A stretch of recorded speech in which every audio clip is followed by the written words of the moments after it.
Today we're talking about 7 work habits you need to succeed. Well, most of us have an idea of work habits we learned as children, but those don't necessarily propel us to success.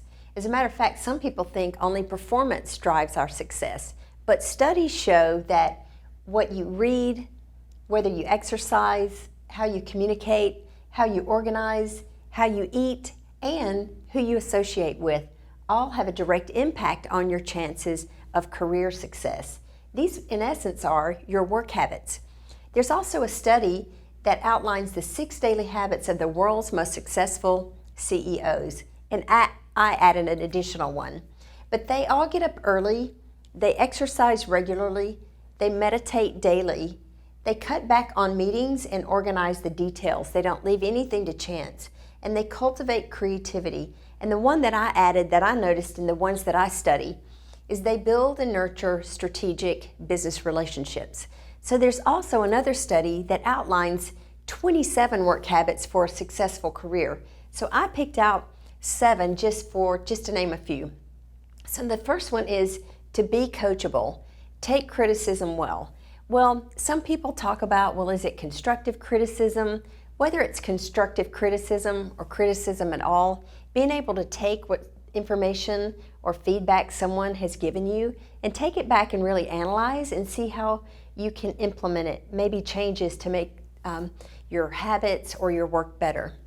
The second one is don't gossip about people. I took it a little further. I said don't blame people. Really take responsibility and accountability for your own work performance.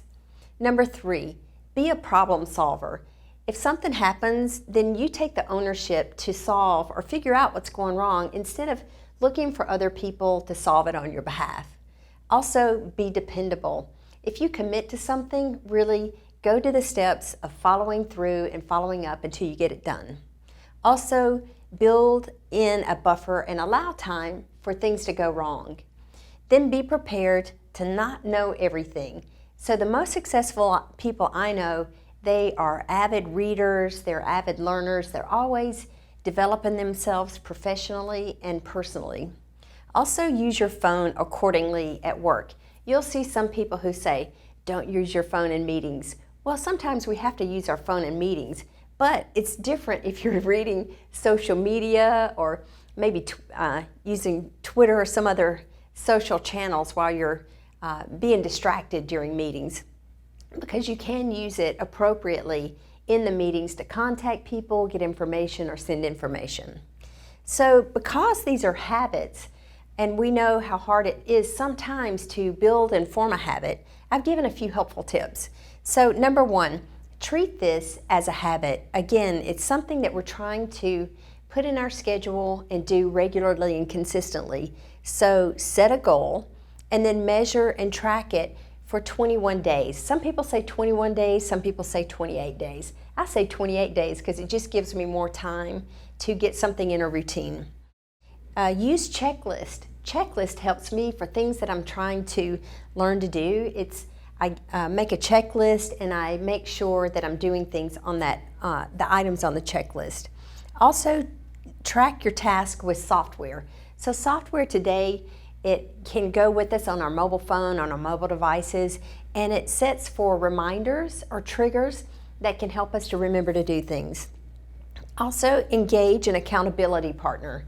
So I think this one and then doing check-ins is part of why something like a Weight Watchers work, right? So they have accountability partners and they have weekly check-ins. So that helps to just have somebody, like if you come into, like you meet a barrier of why you can't get something done, it always helps to have somebody to help you work through those issues.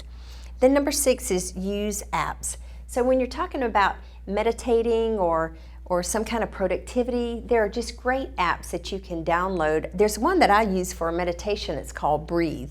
And it just, you know, if I'm in my work day or if I need to relax, then that helps. And then also cancel distractions. So there's another app that I like, it's called White Noise. So if I'm somewhere working, I'm usually working in a remote location with a lot of people and a lot of distractions, then that put my headset on and that cancels out the distractions.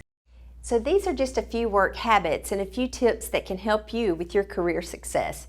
And if you need a software tool that can help you with your work habits, then sign up for our software now at projectmanager.com.